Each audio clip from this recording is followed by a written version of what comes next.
అందరికీ నమస్కారం. నేను మీ శ్రీముఖి. రీసెంట్ టైమ్స్లో నేను హోస్ట్ చేసిన ఒక సినిమా ఈవెంట్లో పొరపాటున రామలక్ష్మణుల్ని ఫిక్షనల్ అనడం జరిగింది. నేను ఒక హిందువునే, నేను దైవ భక్తురాలనే, అందులోనూ రాముడిని అమితంగా నమ్మేదాన్ని. కానీ నేను చేసిన ఈ పొరపాటు వల్ల చాలామంది మనోభావాలు దెబ్బతిన్నాయి.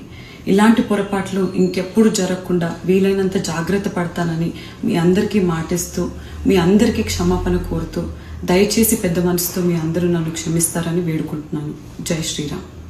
అందరికీ నమస్కారం. నేను మీ శ్రీముఖి. రీసెంట్ టైమ్స్లో నేను హోస్ట్ చేసిన ఒక సినిమా ఈవెంట్లో పొరపాటున రామలక్ష్మణుల్ని ఫిక్షనల్ అనడం జరిగింది. నేను ఒక హిందువునే, నేను దైవ భక్తురాలనే, అందులోనూ రాముడిని అమితంగా నమ్మేదాన్ని. కానీ నేను చేసిన ఈ పొరపాటు వల్ల చాలామంది మనోభావాలు దెబ్బతిన్నాయి. ఇలాంటి పొరపాట్లు ఇంకెప్పుడు జరగకుండా వీలైనంత జాగ్రత్త పడతానని మీ అందరికీ మాటిస్తూ, మీ అందరికీ క్షమాపణ కోరుతూ, దయచేసి పెద్ద మనసుతో మీ అందరూ నన్ను క్షమిస్తారని వేడుకుంటున్నాను. జై శ్రీరామ్.